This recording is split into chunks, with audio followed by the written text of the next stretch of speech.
मस्त जाऊन गौतम बुद्धाच्या मूर्तीला पाया लागलो, चाललो मग मस्त गाणे म्हणत. पडे रिश्तेदारों की नजर, हर स्टेटस अधूरा लगता है.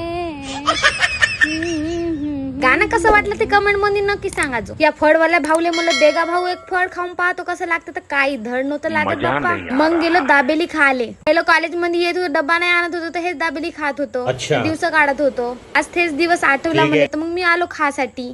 मस्त याची दाबेली खाऊन पाहतो एक वेळा. मग मी निघालो बस स्टँडवर जायसाठी. बस स्टँडवर येऊन पाहिलं तर या शाळेतल्या पोरी म्हणते, ताई तू व्हिडिओ बनवते का? पहिलं मी नाही म्हणून दिलं, मग सांगून दिलं हो मी व्हिडिओ बनवतो म्हणून. मग मस्त हाय करायला लागल्या.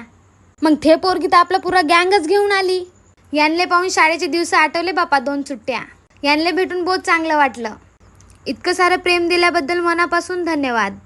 मग मस्त फोटो गिटो काढलो न. या पोरी आमच्याच गावाकडच्या होय. टाटा केलो न. मग मी बसलो तर जांभया घेत बापा, बस याची नावच नाही घेत आहे. आबाजीले भेटून येतो म्हणलं तर का हे माणसं झोपून होते येतं. पा आमच्या गावाकडची एक बस आली तर पुरा बस स्टॉप खाली झालं. ते आजी पहा ना का करताय. हडूस कोणारी खरा काढली आपल्या बॅगीच्या मांग न, घेतली हातामध्ये न, गप कोणारी खाऊन टाकली. हाय काय टॅलेंट तुमच्याकडे. पा बस साठी आम्हाला किती स्ट्रगल करा लागते.